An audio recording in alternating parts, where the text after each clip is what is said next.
It's me again. All white sound. I'd just like to say that I am a caravanner. I don't know if you've picked it up in the videos.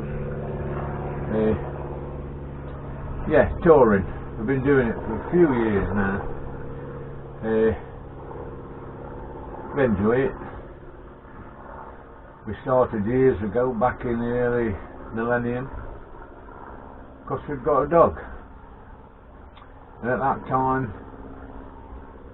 static people, owners, they were a bit loath that let you take your pet on holiday with you, so we bought his first tourer.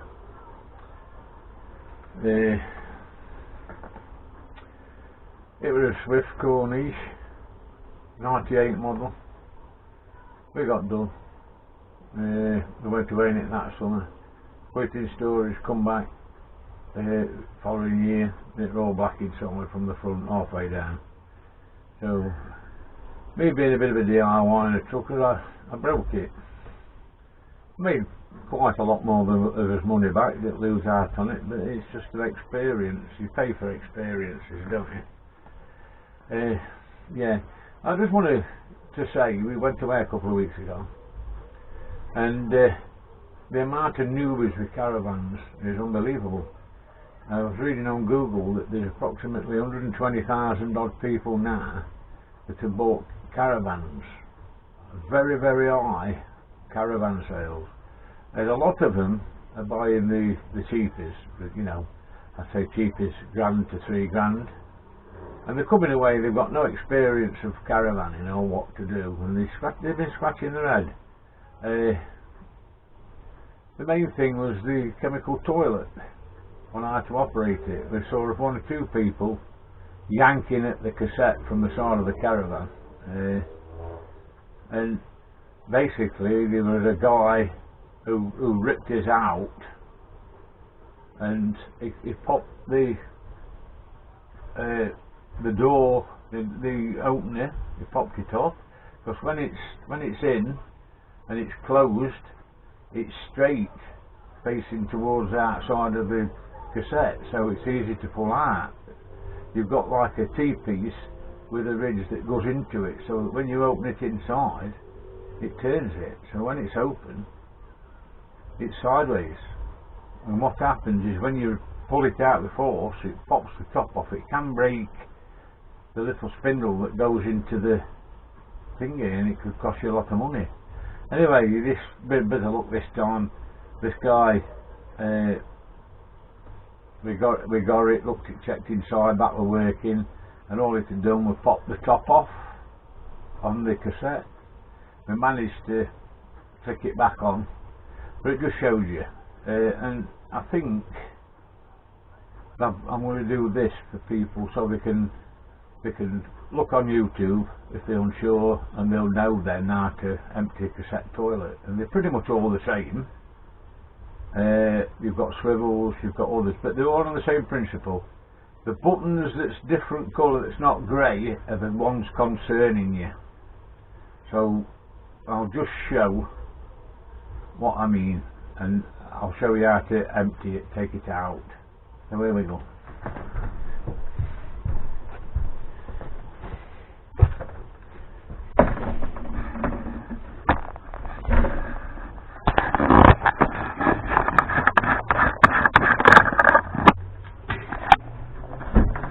Here we go. This is the old toilet. There we go. You've got a cover, and then you've got your seat. Now we haven't cleaned it yet. I've just emptied the toilet today because when we came back, you know, you don't run out for a few weeks. It's not going nowhere. So anyway, with this one, the lever's on the side, look, just here. Move that there, it opens it. Move it back, it closes it. Now, when you're going to empty it, you'll have a bit of residue fluid in the top, and you flush. So just let that go in, close it. That's ready for opening there. That's everything sideways. Okay, so we'll just go around here. you must always have that. You must always have it closed, because that's where that slide will be sideways if it didn't. But as it is, it's ready for opening. Here we go, look.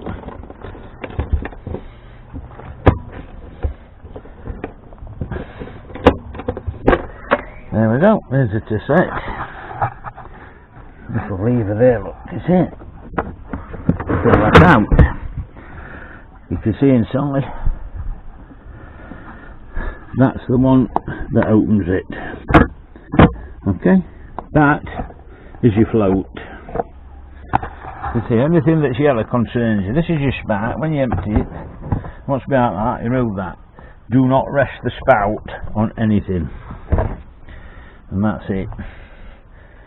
When you empty it, you see that little button there? You want to empty it with your left hand at the back there and your thumb on that button. That lets air into the cassette. And there we go. All done. Bit of a rinse out when you've done it.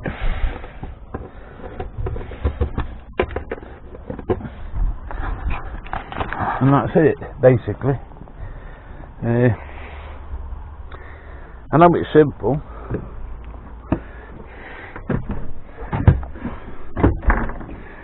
but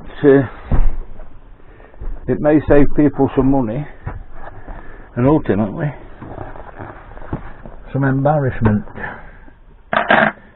So yeah, I want people who are coming into caravanning, I want them to come into it and stay in it. It's a great crack. People in caravanning they'll not see you stuck.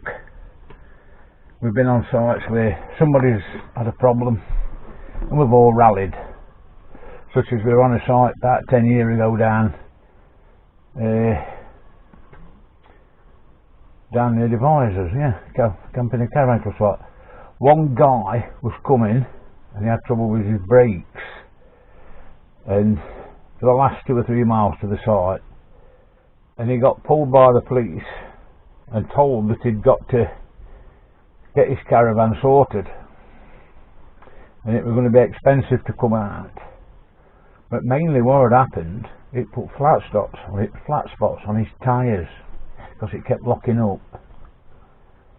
So his tyres were illegal, which meant he'd got to go and get his brakes sorted and he'd got to get some illegal tyres on. But if he left the site and he got caught, he would be fined £1,000 each for these tyres. So what we did, 2 of us lent him his spare wheel so we could travel to the caravan place to get it sorted. But the problem still arose where his brakes kept grabbing and locking up. So what we did, we jacked it up and we put the wheels on, and I slackened his brakes right off so that they weren't doing anything. Alright, it was a small caravan, I know he should have brakes and everything, but he left everything on site while he went. He got his brakes done, it cost him about 200 quid. Got 2 new tyres, 100 quid. But he came back and he enjoyed his holiday, and we had some good barbecues. So that's how it is. You're a community. You're all basically travelling to a holiday destination, but you're taking your ass with you. One thing you must not do, get caravan envy.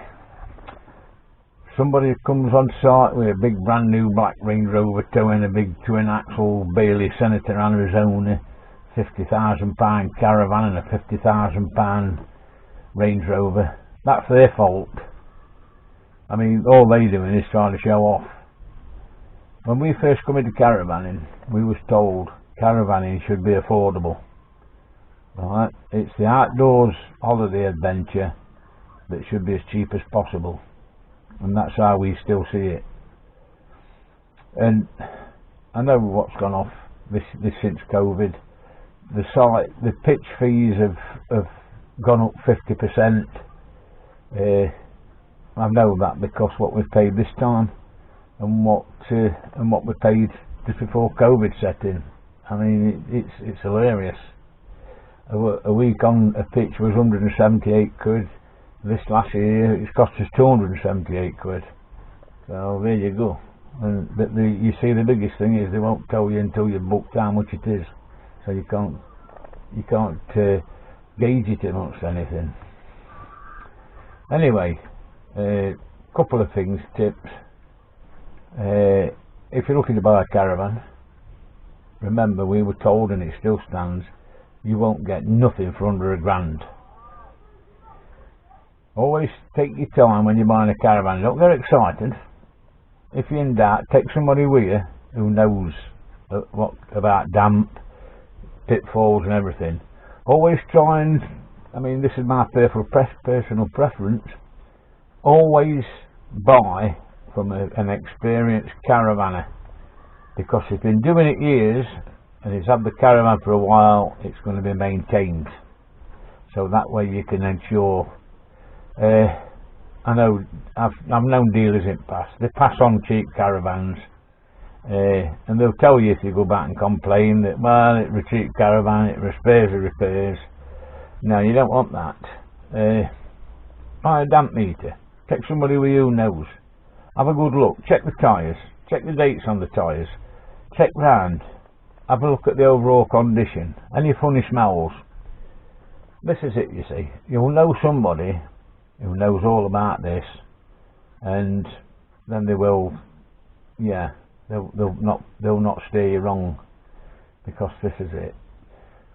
As with doing things, you'll find out that you're always repairing it, because basically it's your second house, so repairs are necessary. And if you're no good at DIY, then you soon will be if you own a caravan. I mean, when I started, I've had this toolbox for years, look. And look in there, look. I've got all sorts of stuff, all little bits, screws, tyre wraps, tools. I've got that over the years. Probably some tools have gone and some are coming back. But yeah, as latest addition to the caravan, which I thought were good, excellent, is this. I'll just show you.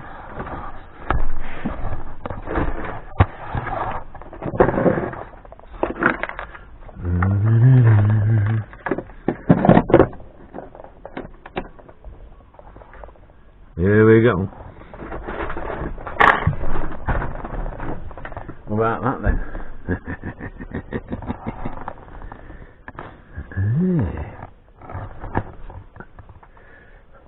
Change the colours. Don't know how we've been without him. Very good. Nice green. Now, right then, I suppose that's it. If you've got any comments or any questions, drop them in underneath. I'll help you if I can. I won't see you fast or done down. Yeah, and we've just had a go at the daughter and son-in-law's caravan. Fitted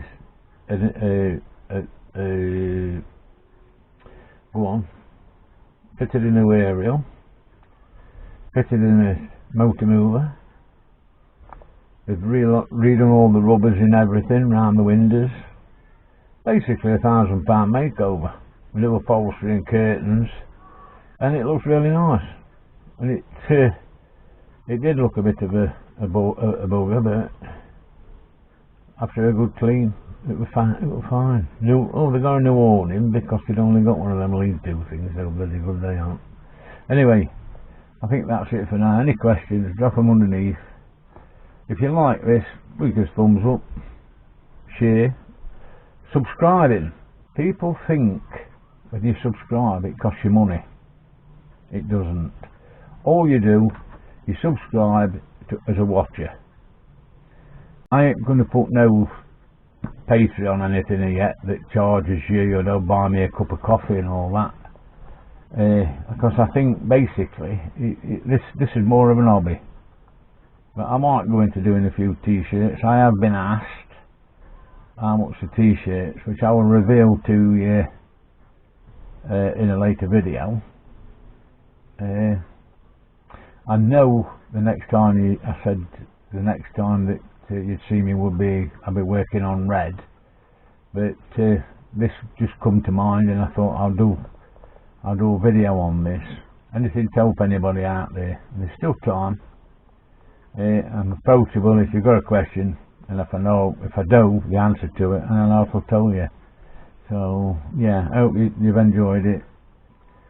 So see you later.